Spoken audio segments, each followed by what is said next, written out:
Bonjour à tous et bienvenue à ce nouveau webinaire qui vous est présenté par CoExpert. Comme d'habitude pendant ce webinaire, vous pouvez poser des questions à l'écrit et nous y répondrons soit pendant le webinaire, soit après. Alors de quoi allons-nous parler aujourd'hui? En fait, nous allons démarrer une campagne sur l'eau, sur les pathologies liées à l'eau dans les circuits et sur tout ce qui va être lié au traitement d'eau. Donc on passe en revue en fait les différentes techniques de traitement d'eau. Donc tout ça sur plusieurs webinaires.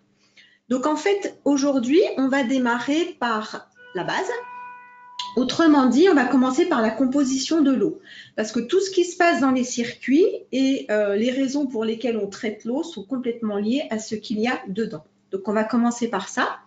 Ensuite, j'évoquerai, donc c'est ce que j'ai appelé le langage de l'eau, deux analyses qui vont être importantes pour comprendre la suite. C'est le pH et le TH, donc qui vont nous permettre de comprendre quelles sont derrière les conséquences des pathologies que l'on va trouver dans les réseaux de chauffage et les réseaux sanitaires. Et je terminerai le webinaire en évoquant aussi l'eau de boisson et notamment l'eau en bouteille. Alors, c'est parti. Nous allons passer à peu près 30 minutes ensemble ce matin. Alors, qu'est-ce qu'on peut trouver dans l'eau? Donc, on va parler essentiellement de l'eau du robinet, c'est-à-dire l'eau du réseau, c'est-à-dire l'eau potable. Comme je vous l'ai dit, on évoquera tout de même l'eau en bouteille plutôt à la fin du webinaire puisqu'on évoquera l'eau de boisson. Donc, si on veut savoir ce qu'il y a dans l'eau, il faut commencer en fait par le cycle de l'eau, puisque c'est le cycle de l'eau qui nous permet de savoir ce qu'on va trouver dans l'eau suivant où on se situe en France. Donc, pour démarrer, on va commencer par les eaux de surface, donc la mer, les lacs, les fleuves, les rivières. Donc, sous le phénomène du soleil, donc l'eau va s'évaporer. Donc, une grosse partie de l'eau est à l'état vapeur dans l'atmosphère. À ce moment-là, l'eau ne contient rien du tout. C'est de l'eau à l'état pur, à l'état vapeur. Ensuite, dans l'atmosphère, qu'est-ce qui se passe? L'eau va se condenser, former les nuages, et à ce moment-là, on va retrouver l'eau donc sous forme de précipitations, les pluies, la neige, et l'eau est donc au contact de l'atmosphère, donc des gaz qui sont contenus dans l'atmosphère. Autrement dit, l'eau va pouvoir se charger en gaz, et notamment en gaz acide. Si vous entendez parler de pluie acide, c'est typiquement à cause de ça. Donc l'eau ici est à l'état liquide, elle va se charger notamment en CO2. Le CO2, le gaz carbonique, se dissout très très bien dans l'eau et va se charger aussi en gaz type polluant comme des oxydes d'azote par exemple. Donc ça va rendre l'eau acide. Ensuite, l'eau va plus ou moins charger en oxygène et en azote, mais ça c'est plutôt au niveau du sol. Donc à ce moment-là, on a de l'eau à l'état liquide, acide, légèrement acide, qui va donc se retrouver sur le sol à cause des précipitations. Ensuite, sur le sol, qu'est-ce qui se passe? L'eau va ruisseler au niveau des torrents, se retrouver donc dans les rivières, les fleuves. Donc ça, c'est l'eau de surface. Et une partie de l'eau va migrer à travers le sol. Donc, suivant les bassins rencontrés par l'eau, donc les bassins sédimentaires, les typologies de roches, l'eau va donc se charger de manière plus ou moins importante en différents sels minéraux. Donc c'est pour ça que l'eau qui est puisée pour alimenter les réseaux d'eau potable est plus ou moins chargée en différents sels minéraux suivant où on se situe en France. Donc c'est-à-dire qu'on a de l'eau ici à l'état donc liquide, chargée en sels minéraux, chargée aussi en matière organique, puisqu'en fait il y a des pollutions diverses et variées, donc on va retrouver de la matière organique dans l'eau, chargée aussi en matière en suspension. Ça c'est pas très gênant puisque l'eau est filtrée. Ensuite, au niveau du cycle de l'eau, en fait, on revient au point de départ et l'eau va se retrouver à l'état vapeur suite à l'évaporation quand elle est en surface. Donc, pour faire un petit bilan, qu'est-ce qu'on peut trouver dans l'eau? Tout d'abord, on a parlé donc des matières en suspension. L'eau est à peu près filtrée à 40 microns, donc on a assez peu de matière en suspension ou des très petites matières en suspension, donc ce n'est pas très gênant au niveau du réseau. À savoir que ces matières en suspension, c'est du sable, de l'argile, des algues. Ensuite, on va trouver les sels minéraux et ce qu'on appelle les oligo-éléments. Donc dans les sels minéraux, qui seront à ce moment-là en quantité variable, on va retrouver donc du sodium, c'est classique. Le calcium et le magnésium qui vont nous gêner dans les tuyauteries puisque c'est ce qui va provoquer les dépôts de tartre. On va retrouver classiquement du potassium, des chlorures, des bicarbonates. Les bicarbonates sont dus à la dissolution du CO2 dans l'eau. Donc plus il y a de CO2 dissous, plus la teneur en bicarbonate est importante. Des choses comme des nitrates, des sulfates. Les nitrates, en quantité d'autant plus importante qu'on traverse des zones agricoles où en fait on risque d'avoir des sols pollués. Et ensuite, on peut parler des différents oligo-éléments, donc le fer, le cuivre, le zinc, qui sont en quantité extrêmement petite dans l'eau. Il peut y avoir encore d'autres sels minéraux. Ensuite, on va retrouver des métaux lourds. Alors, les métaux lourds, ça dépend si on a une origine qui est due à la pollution ou si l'origine est naturelle. Si on prend le cas du plomb, par exemple, on va retrouver du plomb dans l'eau, dans les immeubles anciens, là où on a encore des tuyauteries avec des soudures au plomb. Donc là, on est plutôt dans le cadre d'une pollution. Si on prend le cas du mercure, par exemple, à savoir que le mercure fait partie de la croûte terrestre. Donc, on peut le trouver de manière naturelle dans l'eau. Mais on parle là de quantités extrêmement faibles. On est au-delà du microgramme. On est sur des toutes petites quantités. On peut retrouver aussi de l'arsenic dans l'eau, notamment dans l'eau de montagne, dans l'eau des Alpes. Il y a de l'arsenic, c'est tout à fait normal. Mais là aussi, on parle de quantités très petites. Ensuite, on a tout ce qui va être matière organique. Là, c'est plutôt des pollutions. Donc là, on a donc, tout ce qui est pesticides, fongicides, insecticides, donc en quantité extrêmement petite. Les hydrocarbures, vous entendrez peut-être parler de HAP, ce qu'on appelle les hydrocarbures aromatiques polycycliques qui sont toxiques. Et puis, il peut y avoir des résidus du type médicaments, par exemple, qu'on va retrouver dans l'eau. Donc ça, ce sont des pollutions. Donc dans un réseau d'eau potable, elles sont en quantité extrêmement petite. On peut avoir donc des gaz dissous, et là on a forcément des gaz dissous dans l'eau, donc c'est l'oxygène, le gaz carbonique. L'oxygène, c'est quelque chose qui nous gêne énormément dans les tuyauteries, puisque ça corrode. Mais on peut difficilement s'en affranchir. Et ensuite, il y a les bactéries. Donc dans les bactéries, on s'intéressera plus particulièrement à la légionnelle, puisqu'elle elle provoque la légionellose, donc une maladie infectieuse. Donc on va surveiller les réseaux pour éviter qu'elle puisse proliférer. Et en dernier lieu, on peut tout de même évoquer la radioactivité, quantité extrêmement faible, voire nulle. Mais étant donné que Fukushima n'est pas si loin de nous, on peut encore trouver des traces de radioactivité dans certains bassins en France. Donc voilà globalement ce qu'on peut trouver dans l'eau. Les quantités vont être plus ou moins variées. Bien entendu, on a des seuils réglementaires à ne pas dépasser pour que l'eau soit potable, donc des quantités extrêmement petites pour notamment les polluants. Et en fait, tous ces sels minéraux et ces gaz dissous essentiellement vont nous gêner dans les réseaux, puisqu'en fait, ça va provoquer des dépôts, de la corrosion, des choses comme ça. OK ? Avant de continuer, je vous propose une petite question. Voilà. Est-ce que vous êtes en capacité de faire le lien entre la composition de l'eau et les problèmes qu'on peut rencontrer dans les circuits? L'eau, c'est une soupe et en fait, chaque espèce chimique peut provoquer un certain nombre de choses bien spécifiques. Est-ce que vous savez les reconnaître? Merci d'y répondre. Et je poursuis. Donc maintenant qu'on a évoqué la composition de l'eau, avant de parler des pathologies dans les circuits, on va évoquer deux analyses de l'eau qui sont importantes. Donc, des analyses de l'eau, il y en a énormément. On ne va pas parler de toutes les analyses. Si vous travaillez sur des eaux type eau de chauffage ou eau potable, vous entendrez parler de turbidité, conductivité, TA, TAC, pH, TH et encore d'autres analyses plus spécifiques. On va s'intéresser, nous, ici, au pH et au TH dans la mesure où ils vont nous permettre de comprendre ce qui se passe dans un réseau. Alors, je vais commencer par le pH. Le pH, c'est un paramètre physico-chimique qu'on utilise pour mesurer en fait l'acidité et la basicité dans tous les milieux où il y a de l'eau. Donc, lorsque le pH est compris entre 0 et 7, on dit que le milieu est acide. Et lorsque le pH est compris entre 7 et 14, on dit que le milieu est basique. Donc, le pH est toujours compris entre 0 et 14. Si on a un pH de 7, ça veut dire qu'on est neutre et c'est globalement ce qu'on trouve pour l'eau. L'eau est à peu près neutre. Au niveau des pH, pour être un petit peu plus précis, l'eau d'un réseau, l'eau potable, a un pH qui doit être compris entre 5,5 et 8,5. C'est plutôt de l'ordre de 7, mais ça, ce sont les limites réglementaires. Ensuite, on va avoir l'eau minérale, l'eau de bouteille. L'eau de bouteille est en général une eau qui est chargée en sels minéraux qui vont rendre le pH légèrement basique, donc un pH compris entre 7 et 8,5. On a aussi l'eau gazeuse, donc l'eau en bouteille gazeuse. Là, c'est une eau qui est fortement chargée en gaz carbonique. Le gaz carbonique, si vous vous souvenez, on a dit que c'était un gaz acide. Donc, ça rend l'eau acide, d'où un pH en dessous de 7. On est entre 5 et 6,5 à peu près. L'eau osmosée, donc là, on va rentrer dans les eaux traitées. Donc, l'eau osmosée, c'est de l'eau dans laquelle il n'y a quasiment plus rien, sauf du gaz carbonique. Donc, elle est acide. On évoquera ce que c'est que l'eau osmosée et on parlera de l'osmose dans un prochain webinaire.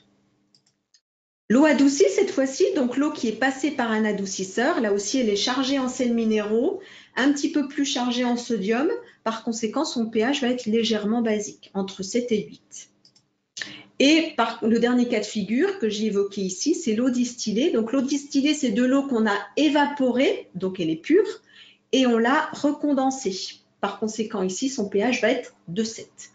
Pas longtemps, dans la mesure où le gaz carbonique va à nouveau venir se dissoudre dans l'eau, mais un pH globalement de 7. Okay.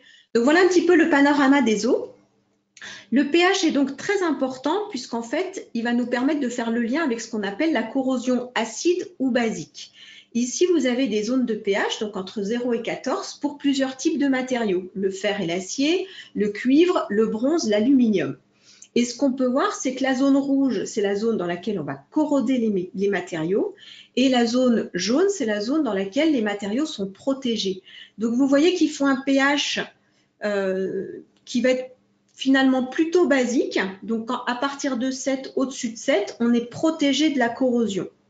Ça veut dire que dans un réseau, on va faire en sorte de se protéger de la corrosion essentiellement acide, parce que l'eau est plutôt à 7.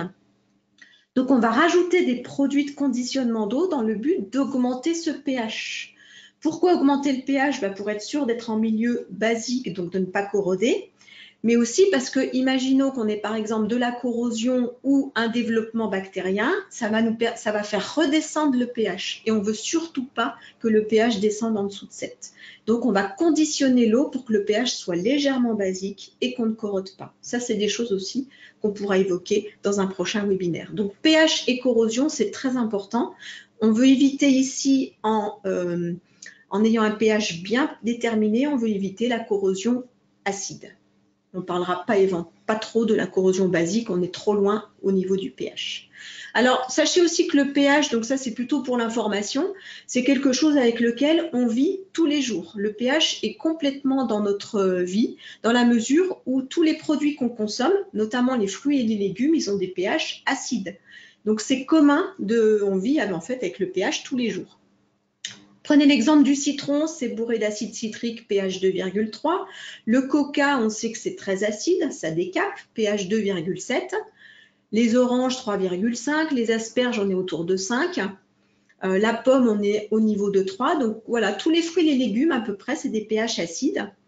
Au niveau des pH basiques, on doit avoir à peu près que les œufs qui ont un pH de 7,8. Autrement, tout le reste est acide. Le lait, c'est comme l'eau, c'est pH 7. Dans les pH basiques, on va retrouver en fait les produits d'entretien qu'on utilise pour nettoyer, décaper. Ok? Donc ça, c'est juste une slide informative pour vous montrer que le pH fait partie de la vie de tous les jours. Donc voilà pour le pH. Je vais continuer maintenant avec ce qu'on appelle le TH. Le TH, c'est le titre hydrotimétrique, ça c'est le nom scientifique, mais vous entendrez peut-être plus parler de dureté de l'eau. Donc en général, tout le monde a entendu parler de la dureté de l'eau qu'il avait au robinet. Quand on parle de dureté de l'eau, on parle de la teneur en calcium et en magnésium uniquement. Ce n'est pas une teneur en tartre. Par contre, le calcium et le magnésium, c'est les deux sels minéraux qui vont provoquer la formation du tartre. Donc le TH, avec le pH associé, va nous permettre de savoir si l'eau elle est plutôt entartrante ou plutôt corrosive. Pourquoi? Parce qu'en fait, dans l'eau, il y a un équilibre. Il y a un équilibre entre le gaz carbonique, qui est dissous dans l'eau, on a dit qu'il y avait des bicarbonates, donc forcément on a du gaz carbonique dissous dans l'eau, et la teneur en calcium et le magnésium, autrement dit le TH. Donc ces espèces-là, en fait, se neutralisent dans l'eau et tout reste à l'état dissous. Ce qui peut se passer quand on ouvre un robinet, par exemple, on va avoir un phénomène, donc à ce moment-là, l'eau est dite à l'équilibre. Donc imaginons maintenant que on est une quantité de CO2 qui soit plus importante que la quantité de calcium et de magnésium. Donc on ne peut pas neutraliser la totalité du CO2. Par conséquent, à ce moment-là, il y a du CO2 qui est libre dans l'eau, donc on a une eau qui est dite agressive et on va pouvoir corroder. Imaginons dans l'autre cas de figure, et c'est ce qu'on voit au niveau des robinets, quand on ouvre un robinet, qu'est-ce qui se passe? En fait, le CO2 s'en va dans l'atmosphère, on dégaze un peu l'eau, donc on se retrouve avec du CO2 qui est en trop petite quantité par rapport au calcium et au magnésium présents dans l'eau. Par conséquent, le calcium et le magnésium vont se déposer sous forme de tartre. Et là, on a une eau qui est dite entartrante. Donc en fait, dans l'eau, on a un équilibre. Tant qu'on a l'équilibre, c'est ce qui se passe dans l'eau du réseau, on ne risque pas grand-chose, c'est quand on provoque un déséquilibre qu'on va finir par entartrer les canalisations. L'eau du réseau est toujours à peu près à l'équilibre ou légèrement entartrante, mais elle ne doit pas être corrosive. Donc selon le TH de l'eau que vous allez avoir chez vous, dans votre ville ou dans votre zone géographique, vous aurez une eau qui sera plus ou moins entartrante. On sait que plus la dureté de l'eau est élevée, plus l'eau va être entartrante. Donc ici, globalement, vous pouvez voir dans le tableau, une eau équilibrée, c'est quand la dureté est de l'ordre de 10 et 15, on parle en degrés français ici. Donc c'est la dureté qui est tout à fait acceptable, optimale, il ne se passe pas grand-chose. Par contre, quand on commence à être au-delà de 20, voire au-delà de 25, c'est là qu'on commence à avoir des gros problèmes de tartre. Arrivé à 30-35, il faut vraiment éliminer le calcium et le magnésium pour éviter d'avoir des dépôts de tartre trop importants. Donc voilà au niveau des analyses de l'eau. Donc soit d'un côté le pH au niveau corrosion et le TH qui va provoquer l'entartrage des réseaux. Donc maintenant, ça nous permet de pouvoir parler des pathologies dans les réseaux. On va commencer par le réseau de chauffage. Donc la particularité du réseau de chauffage, c'est que c'est un réseau bouclé. Autrement dit, ça tourne en rond. Une fois qu'on a rempli le réseau en eau, il ne se passe rien, l'eau va tourner en boucle dans le réseau et en fait l'eau va se mettre en équilibre avec son environnement.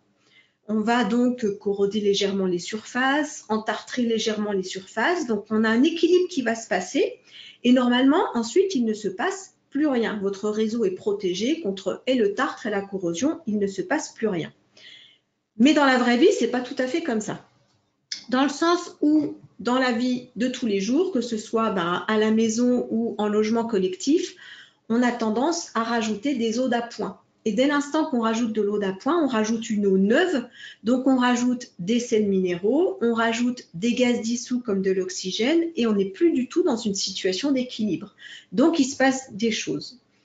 La première des choses, c'est l'entartrage. Normalement, donc, si on ne rajoute pas d'eau d'appoint, l'entartrage, il est globalement faible. Vous pouvez voir donc sur l'image, et je vous le remontre ici, une tuyauterie entartrée, donc bien entartrée, avec des jolies couches de tartre. Donc ça arrive si on rajoute de l'eau d'appoint et si on rajoute de l'eau d'appoint qui a donc une certaine dureté. C'est pour ça qu'aujourd'hui, on met des adoucisseurs un peu partout sur les réseaux de chauffage. Ça permet d'éviter l'entartrage puisqu'on va enlever le calcium et le magnésium. Les conséquences de l'entartrage, c'est on va diminuer le transfert thermique. Le tartre est très isolant. Vous pouvez le voir ici sur le graphique. En fait, 1 mm de couche de tartre, d'épaisseur de tartre sur une tuyauterie, ça provoque 9% de consommation énergétique en plus, puisque le tartre est isolant. Donc, ça a un coût. On n'est plus du tout dans de l'optimisation énergétique.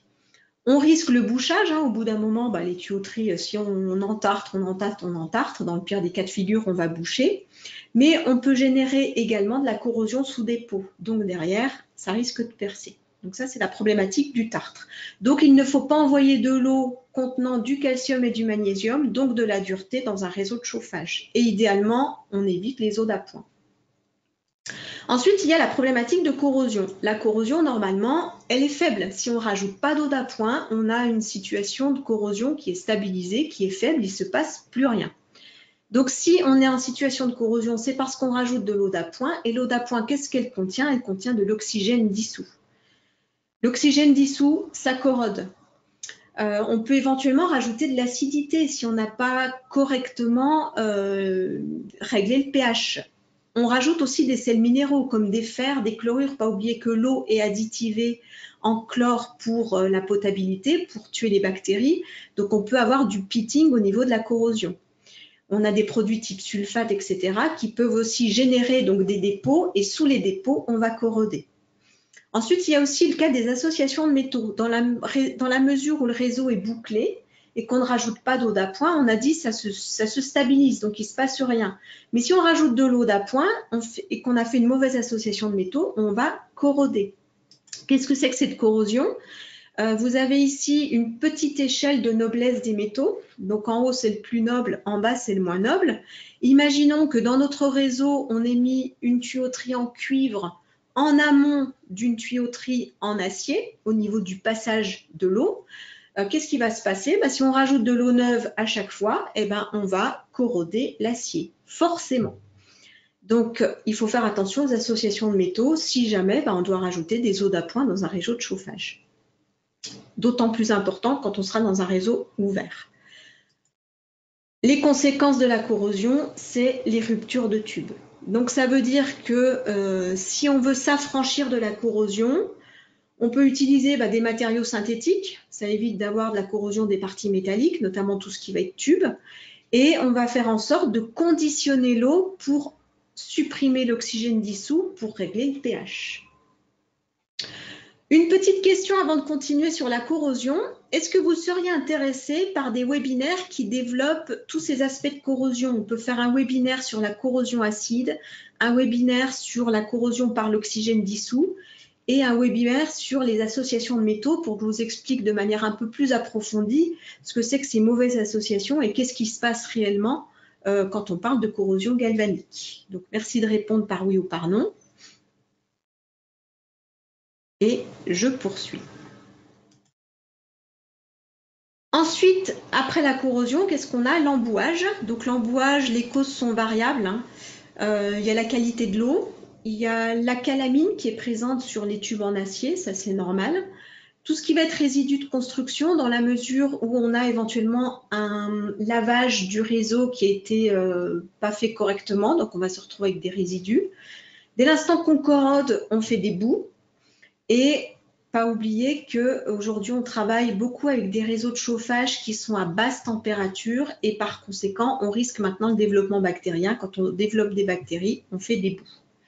Donc là, on met sur l'installation des désemboueurs, des dégazeurs. Les conséquences de l'embouage, c'est que déjà au niveau des radiateurs froid, radiateurs chaud, donc froid en bas, chaud en haut, on risque d'avoir de la corrosion sous dépôt et en général, quand on commence à embouer, on accélère le phénomène d'embouage. Qui dit présence de boue dit qu'on va accélérer la formation de boue puisque la boue présente sert de support à la formation d'autres boues. Et ensuite, on peut avoir des phénomènes de surchauffe locale avec éventuellement vaporisation de l'eau, mais là, on est vraiment sur des cas extrêmes. Donc voilà pour le réseau de chauffage. Maintenant, on peut parler du réseau d'eau sanitaire. Alors, la particularité du réseau d'eau sanitaire, c'est que c'est un réseau ouvert.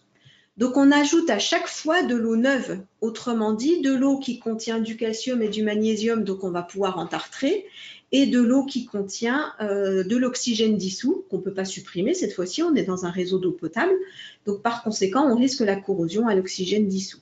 Donc là, en situation, on a plus de problématiques sur un réseau sanitaire. Donc l'entartrage, essentiellement sur la tuyauterie d'eau chaude.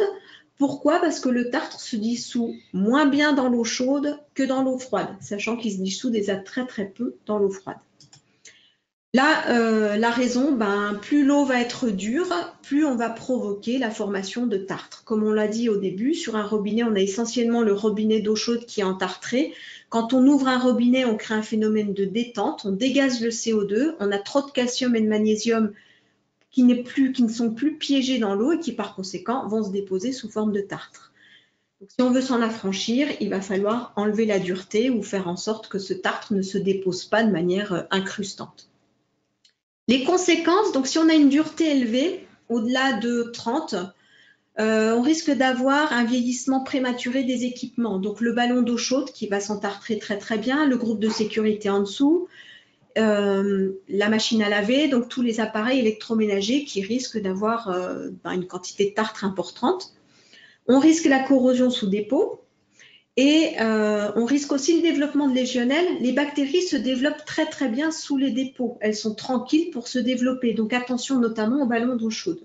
Ensuite, on a les conséquences sont plus liées à du confort, c'est-à-dire le nettoyage.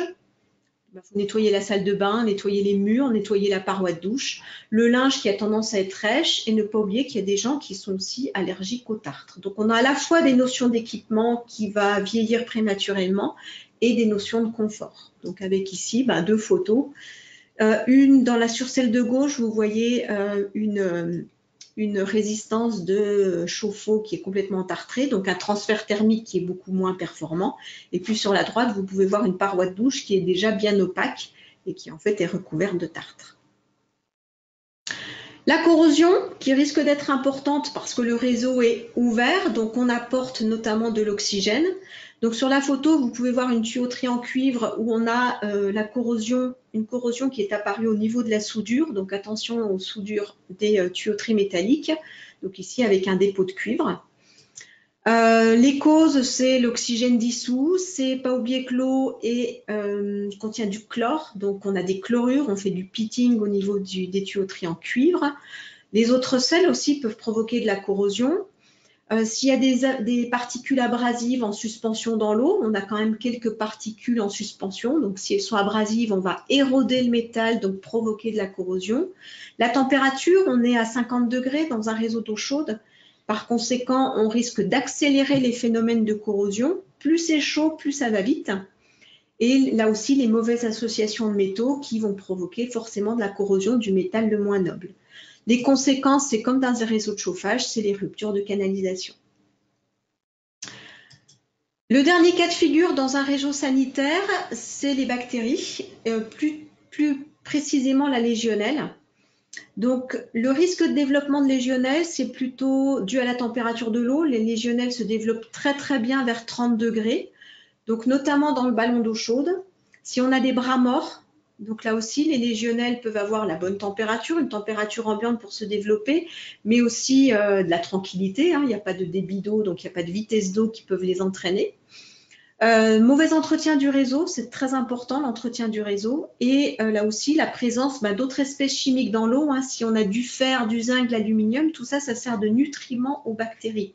Si on a de la matière organique, on a aussi de la nourriture pour les bactéries, donc elles peuvent se développer. Les conséquences peuvent être très importantes. Donc, on a la maladie, la légionellose, mais on a aussi le traitement des installations. Je pense notamment aux endroits comme les hôtels, les campings, qui utilisent leur réseau sanitaire de manière discontinue, contrairement aux résidentiels. Et là, on a vraiment un gros risque de développement de légionelle. Et le risque qu'il y a derrière, c'est la fermeture de l'établissement pour faire un traitement curatif. Et le traitement curatif peut être très long et très difficile. Pourquoi? C'est un peu ce que vous voyez sur le schéma, sur la droite. Quand on a des bactéries qui se développent de cette manière-là, donc sans protection particulière dans le réseau, on peut les tuer facilement avec de l'eau de Javel. Le problème, c'est que les bactéries vont rapidement se protéger à l'intérieur de ce qu'on appelle un biofilm. Et détruire un biofilm, c'est beaucoup plus compliqué que de détruire des bactéries elles-mêmes. De l'eau de Javel, c'est quasiment inefficace sur un biofilm. Donc le biofilm, c'est la paroi que vous voyez autour des bactéries ici. Donc détruire un biofilm, ça veut dire des traitements à l'eau oxygénée catalysée à l'argent, ça veut dire des chocs thermiques. Donc ça devient très compliqué au niveau des produits et de la mise en œuvre. Et ensuite, il ne faut pas oublier que le réseau sanitaire est un réseau ouvert. Donc traiter toutes les parties du réseau en même temps, c'est impossible. Donc ça veut dire qu'il faut vraiment réfléchir à comment on va traiter un réseau si on a un développement de légionnelle. C'est très compliqué. Donc il vaut mieux éviter d'avoir des légionnelles et de devoir traiter le réseau. Donc on fait du préventif, autrement dit on surveille le réseau. Donc voilà globalement pour les réseaux, chauffage et eau sanitaire. Un petit mot sur l'eau de boisson maintenant. Donc on a donc l'eau du robinet, l'eau potable. L'eau du robinet est potable et dans plus de 90% des cas, on a de l'eau de très bonne qualité au robinet.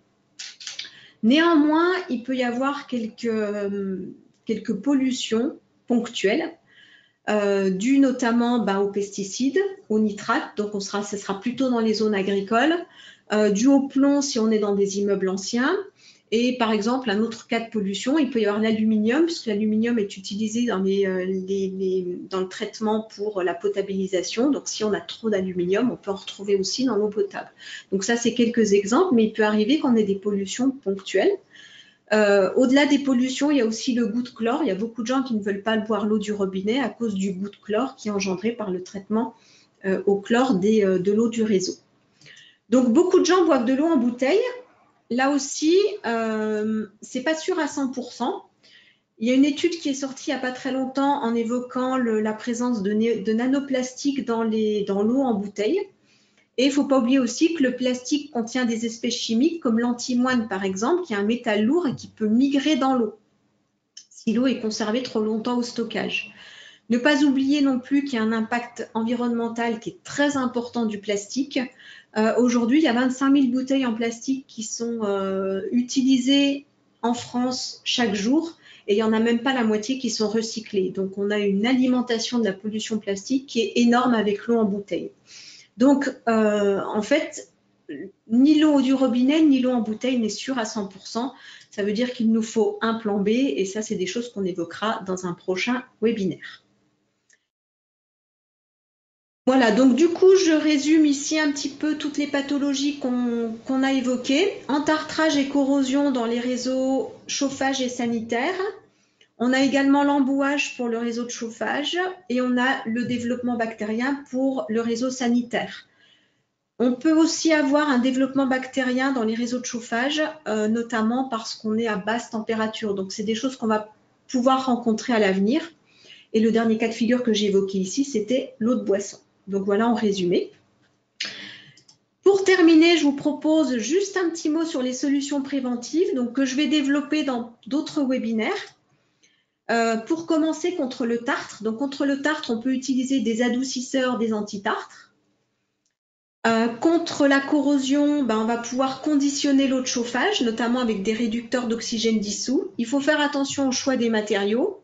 On peut utiliser aussi ce qu'on appelle des anodes sacrificielles.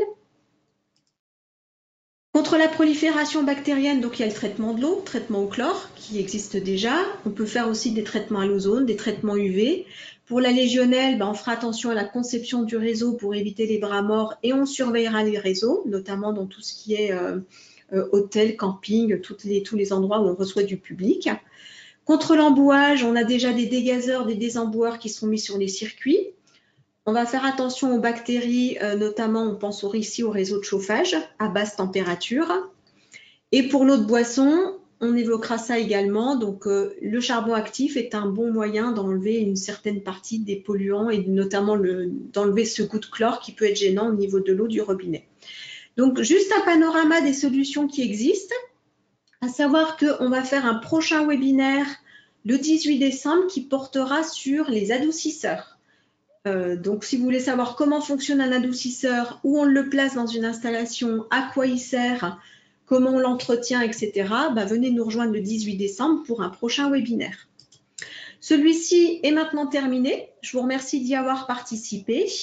Vous pouvez nous rejoindre sur CoExpert sur les réseaux sociaux et vous pourrez revoir ce webinaire sur YouTube à partir de la semaine prochaine. N'hésitez pas à poser des questions si vous en avez.